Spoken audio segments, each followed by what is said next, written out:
लोग कहते हैं कि दुर्योधन के अहंकार के कारण महाभारत का युद्ध हुआ।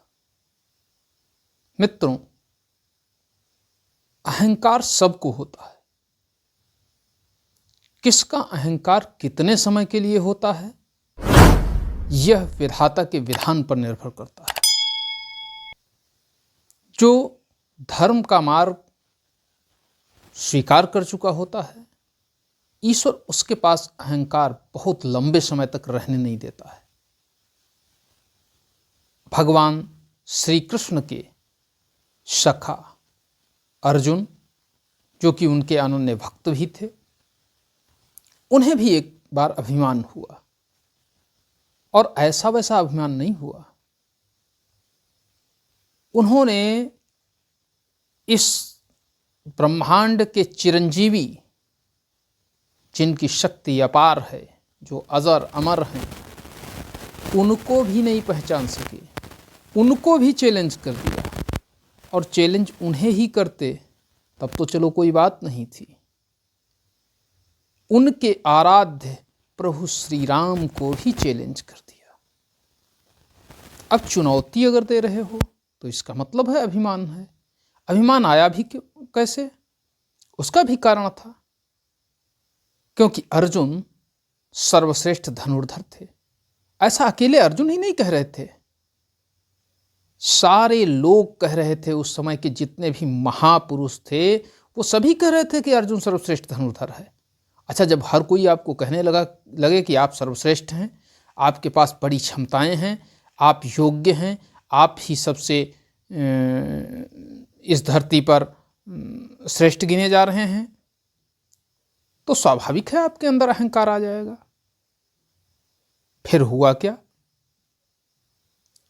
कौरवों की सेना को हरा दिया। कब? जब ये अज्ञातवास में थे,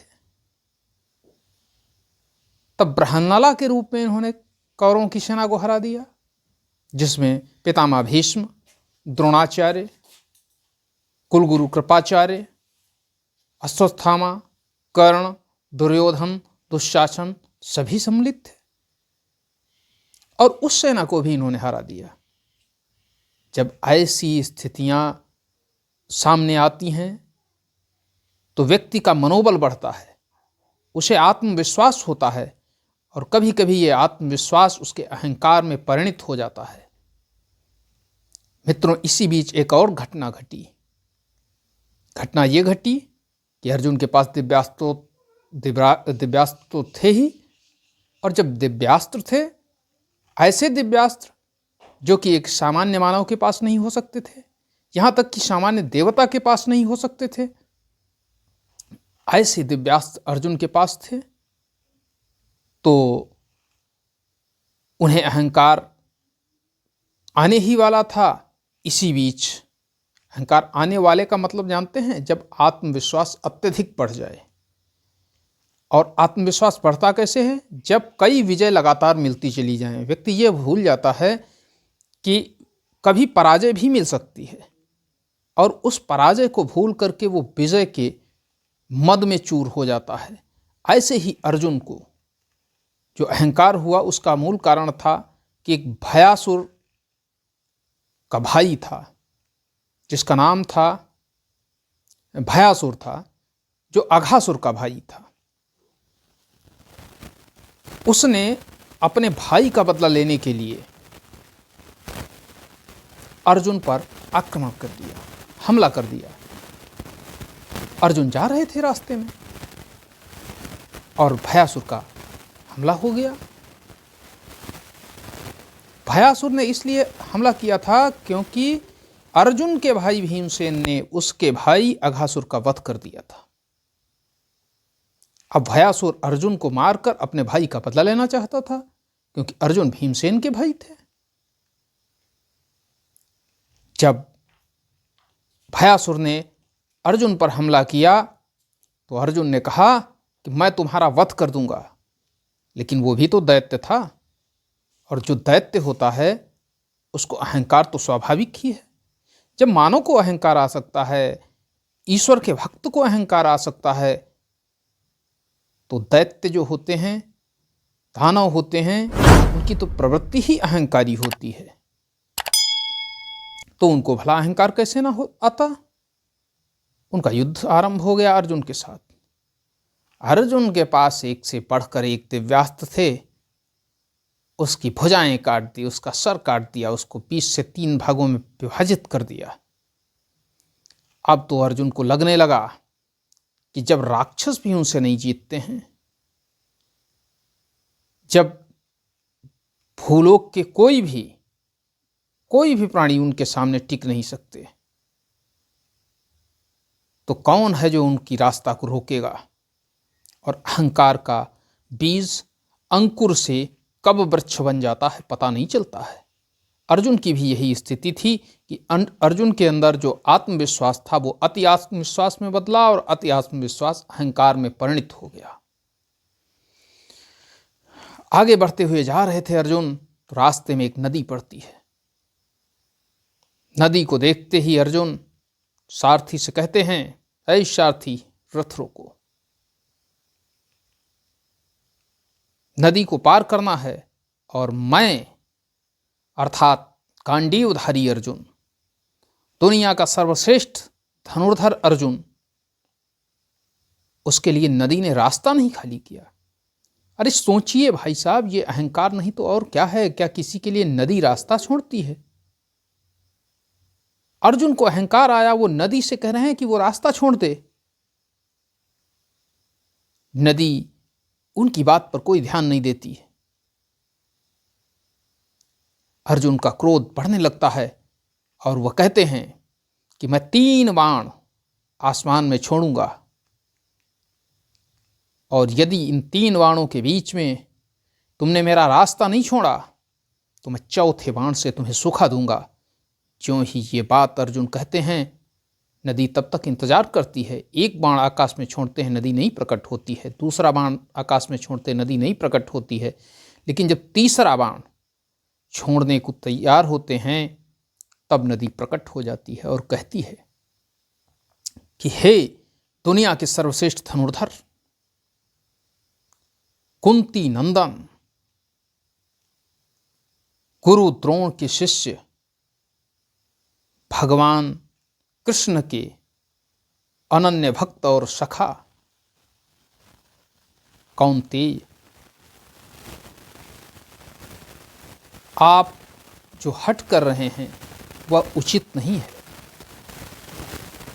ज्यों ही ये बात नदी के मुख से निकलती है, अर्जुन अत्यंत ही क्रोधित हो जाते हैं और कहते हैं, कैसे उचित नहीं है?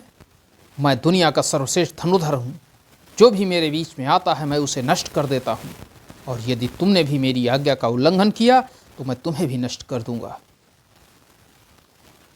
नदी समझ जाती है कि जब व्यक्ति अहंकार से भर चुका होता है तो उसको कुछ भी समझाओ उसकी समझ में नहीं आता है, सारी बातें उसकी समझ से परे होती हैं। तो नदी कहती है कि हे ईश्वर, हे अर्जुन, आप मेरी बात को तो नहीं सुन पा रहे हैं, लेकिन मैं आपसे एक बात कहना चाहती हूँ कि इससे मेरा भी जो ये मान नहीं टूटेगा और आप भी रास्ता प्राप्त कर लेंगे, दोनों का हित हो सकता है। आप इतने बड़े धनुर्धर हैं तो मेरे ऊपर पुल क्यों नहीं बांध देते बाणों से, और उसके ऊपर से अपने रथ सहित आप निकल जाइए। अर्जुन कहते हैं, हाँ ये बात सत्य है, बहुत अच्छा लगा, ये उपाय तुम्हारा मेरी समझ में आया है। मैं तुम्हारे ऊपर पुल बांध दूंगा, और पुल बांधने के बाद मैं उस पुल के ऊपर से तुम्हें पार कर जाऊंगा। नदी कहती है, यदि मैं सूखती हूँ तो इसमें कितनी मछलियाँ मर जाएंगी, और मेरे प्रवाह के द्वारा कितने गांव वीरान हो जाएंगे, कितना जनजीवन अस्त व्यस्त हो जाएगा। अर्जुन कहते हैं, मैं तुम्हारी बात से सहमत हूँ, पुल बांध कर ही निकल जाऊंगा। और अर्जुन तुरंत ही तीर चलाते हैं और नदी के ऊपर पुल बन जाता है।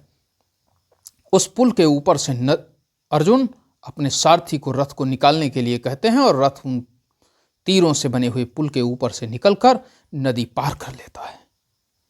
अरे जिसके द्वारा बनाए गए पुल के ऊपर से वो पार हो रहा हो, आज उसके अहंकार में और वृद्धि हो जाती है। वो आगे बढ़ता हुआ जा रहा होता है कि तभी उसे एक पत्थरों के पुल पर बैठा हुआ वृद्ध वानर दिखाई देता है। ये वही वृद्ध वानर है जिसने भीमसेन के अहंकार को तोड़ा था। अन्य कई लोगों के जो भगवान श्री कृष्ण के अत्यंत प्रिय हैं, उन सब के अहंकार को तोड़ने वाला ये वानर है। और इसको पहचान कोई नहीं पाता है, क्योंकि जब जब आपके आंखों के ऊपर अहंकार की पट्टी होगी, आप स्वार्थी हो चुके होंगे, आप किसी भी व्यक्ति को तिनका तुच्छ मानने लगेंगे, तो आप उसे पहचान नहीं पाएंगे। उस वानर को देख करके अर्जुन हंसने लगते हैं, कहते हैं अरे क्या बात है, एक वानर जो कि पत्थरों के पुल पर बैठा हुआ है, अरे वो ये क्यों ना बोले, क्योंकि वो तो अभी अभी कुछ ही समय पहले बाणों के पुल के ऊपर से अपने रथ को निकाल करके लाए हैं, तो उनका बोलना स्वाभाविक था। और वो कहते हैं कि इस पुल पर बैठ करके इससे तो बेहतर है कि मैं तुम्हें बाणों का पुल बना दूं, तुम उस पर से नदी पार कर जाओ। हनुमान जी जय श्री राम का उच्चारण कर रहे होते हैं। जब अर्जुन के इस तरह के वाक्य सुनते हैं तो वह अपने नेत्र खोल देते हैं और कहते हैं क्या बाणों का पुल, मेरे प्रभु ने तो पत्थरों का ही पुल बनवाया था। अर्जुन कहते हैं अरे तुम और तुम्हारे प्रभु तो ऐसे ही होंगे, मैं दुनिया का सर्वश्रेष्ठ धनुर्धर हूं, मैं यदि अपने बाणों से पुल बना दूं तो उस पर कोई भी निकल सकता है। तो हनुमान जी कहते हैं कि तो प्रभु श्री राम ने बाणों से क्यों नहीं बनाया था, उन्होंने तो पत्थरों का बनाया था। तो अर्जुन कहते हैं तो उनको आप कहते होंगे वो धनुर्धर होंगे, दुनिया का जो सर्वश्रेष्ठ धनुर्धर होगा वो अपने बाणों से क्या पुल नहीं बांध सकता था, और निश्चित बांध देता। इसका मतलब है कि श्री राम उतने बड़े धनुर्धर नहीं थे जितना बड़ा धनुर्धर मैं हूं। अरे ये बात जो ही हनुमान जी के सामने आए, अपने इष्ट की, अपने आराध्य की कोई प्रशंसा की जगह पर बुराई सुन सकता है? हनुमान जी कैसे सुन सकते हैं, जो कि अपना पूरा जीवन अपने आराध्य की सेवा में न्यौछावर किए हुए हैं, उनके नाम का जाप करने में लगाए हुए हैं। वो कहते हैं कि क्या तुम्हें विश्वास है कि तुम जो पुल बांधोगे उस पर से मैं निकल जाऊंगा? अर्जुन तो अभी अपने रथ को ही निकाल करके लाए थे, और एक तुच्छ वानर उनके रथ बनाए गए पुल के ऊपर से कैसे नहीं निकल सकता है? अर्जुन कहते हैं हाँ। तो भगवान जो बानर के रूप में श्री हनुमान जी बैठे हुए थे, वह तुरंत ही अर्जुन से कहते हैं कि ठीक है, बनाइए आप पुल। अर्जुन को तो पहले से ही ज्ञात था कि हम पुल बना करके आए हैं, तुरंत ही सरसंधान करते हैं और पुल बना देते हैं। हनुमान जी कहते हैं इस पुल के ऊपर से मैं निकलूंगा तो ये पुल टूट जाएगा, लेकिन एक बात याद रखना, आपने मेरे इष्ट का, मेरे आराध्य का अपमान किया है, और यदि मैं इस पुल के ऊपर से निकला और ये टूट गया तो तुम क्या करोगे? अर्जुन ने कहा कि हम अपनी हार स्वीकार कर लेंगे, और अगर नहीं टूटा तब? तो हनुमान जी कहते हैं कि अगर नहीं टूटा तो मैं तुम्हें प्रणाम करूंगा और अपने आराध्य को भजना छोड़ दूंगा। अर्जुन कहते हैं ठीक है। अर्जुन पुल बांध देते हैं, हनुमान जी उसके ऊपर से निकलते हैं, और हनुमान जी का निकलना, पुल की क्या औकात थी, पुल तो टूटना ही टूटना था, पुल टूट गया। अब अर्जुन परेशान, अरे ये कैसे संभव हो गया, मेरे द्वारा बनाया गया पुल इस वानर के द्वारा कैसे टूट गया? अर्जुन का अहंकार अब जाने लगा, क्योंकि जब व्यक्ति को पराजय मिलती है तो उसके अंदर जो अहंकार होता है वो दूर होने लगता है, और अर्जुन का भी अहंकार अब दूर होने लगा। अर्जुन श्री हनुमान जी से बोले कि आप कोई सामान्य वानर नहीं हैं, आप जरूर कोई न कोई देवता हैं, आप मुझे अपना पूर्ण परिचय दीजिए। तब हनुमान जी महाराज कहते हैं कि मैं पवन पुत्र हनुमान हूं। प्रणाम करते हैं अर्जुन और कहते हैं क्षमा करें मुझे, लेकिन मैं जिसके लिए क्षमा मांग रहा हूं उसका पात्र भी नहीं हूं। मैंने स्वयं प्रभु श्री राम का अपमान किया है। मैं अहंकार में इस तरह से अंधा हो चुका था कि मेरी समझ में नहीं आ रहा था कि मैं क्या कर रहा हूं। मित्रों, हर कोई अहंकार, जिसके अंदर अहंकार का बीज पनप जाता है, वो ये भूल जाता है कि वो क्या कर रहा है, क्या नहीं कर रहा है। वो जो कर रहा होता है वह उसे ही उचित मानता है, और किसी भी ज्ञानी व्यक्ति के द्वारा यदि सलाह दी जाती है तो वह उस सलाह को नहीं मानता है, वह उसमें अपना अपमान समझता है। और यही स्थिति अर्जुन की थी। अब अर्जुन करें तो क्या करें। ऐसी स्थिति में अर्जुन ने कहा कि अब मेरे जीवित रहने का कोई मतलब नहीं है, मुझे प्राण त्याग कर देना चाहिए। जिस गांडीव, धनुष और अपने वाणों के द्वारा मेरे अंदर अभिमान आया था, मैं उन्हें जलाकर राख कर दूंगा। और तुरंत ही गांडीव पर एक तीर चढ़ाते हैं और संधान करके चिता बना देते हैं, अग्नि प्रज्वलित कर देते हैं। और जब अग्नि प्रज्वलित कर देते हैं, हनुमान जी महाराज उनको बार बार रोक रहे हैं कि नहीं अर्जुन, ऐसा मत करिए, तुम्हें आत्मग्लानि हो चुकी है, और जो व्यक्ति पश्चाताप कर लेता है उसके पाप कम हो जाते हैं, ईश्वर भी उसे क्षमा कर देता है। इसलिए तुम ये जो आत्मदाह करने जा रहे हो इसको रोक दो। लेकिन अर्जुन मानने वाले नहीं हैं, फिर से हट करते हैं। प्रभु श्री कृष्ण जान जाते हैं कि अर्जुन अब अपनी बात से मुकरेगा नहीं, इसका मतलब है मुझे आज जाना ही पड़ेगा। जब अर्जुन नहीं मानते हैं हनुमान जी की बात को और उन्हें प्रणाम करके आत्मदाह करने के लिए आगे बढ़ते हैं, तभी प्रभु श्री कृष्ण वहाँ पर प्रकट हो जाते हैं। और जब वह प्रकट होते हैं तो प्रकट होकर वह अर्जुन को रोकते हैं और अर्जुन से कहते हैं कि तुम आत्मदाह क्यों करने जा रहे हो। तो अर्जुन कहते हैं मुझसे ऐसा घोर अपराध हुआ है, मैंने प्रभु श्री राम का ही अपमान कर दिया है, तो अब इस देह का क्या मतलब। प्रभु कहते हैं विधि के विधान को फिर से चैलेंज करने तुम जा रहे हो, तुम नहीं समझ पा रहे हो कि विधि का विधान क्या है। आपने जो पाप किया है उसका क्या दंड मिलना चाहिए, न्यायाधीश तुम कैसे बन गए। तुम ही पाप करो और तुम ही उसका जो निर्णय है उस पर आदेश पारित कर दो, निर्णय तुम कैसे दे सकते हो। तुमने जो अपराध किया है उस अपराध के लिए तुम प्रायश्चित कर चुके हो, और यदि तुम आत्मदाह कर लोगे तो ये एक और पाप करोगे, क्योंकि तुम्हें जिस वजह से इस पृथ्वी के ऊपर भेजा गया है वो तो अभी पूर्ण ही नहीं हुआ।